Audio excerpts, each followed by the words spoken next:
So growing up, I have to admit that being a nun was not on my radar at all. Not that I didn't think it was a good thing to do, it just wasn't an option that I thought about. You know, the world tells you that money, fame, and power is important, and that's what I thought I wanted to do.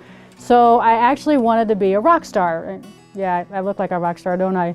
So I went to a priest ordination. We had a family friend who sold his car dealership and his fancy house to become a deacon, and I thought that was really interesting that he wanted to do that.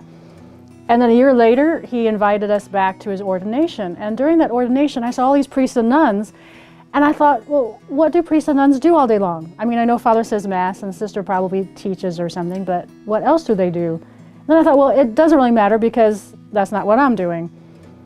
When I went to his ordination, I realized that that question coming back in my head about what do priests and nuns do all day long was actually God tapping me on my shoulder and saying, I've got something over here I want you to look at. See, well, I was thinking about what I want to do with my life. If you realize the pronoun is what I wanted to do with my life. I wasn't asking, what did God want me to do with my life? When we ask little children about what do you want to be when you grow up, we really should ask, what does God want you to be when you grow up?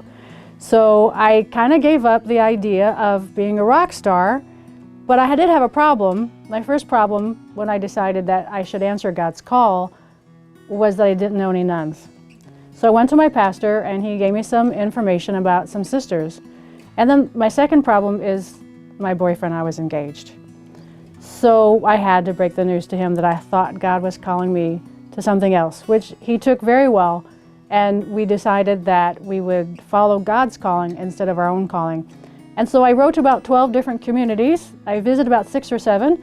And then I came here to Kentucky to the Sisters of St. Joseph the Worker. And here's where I felt at home and at peace with what God wanted me to do in my life.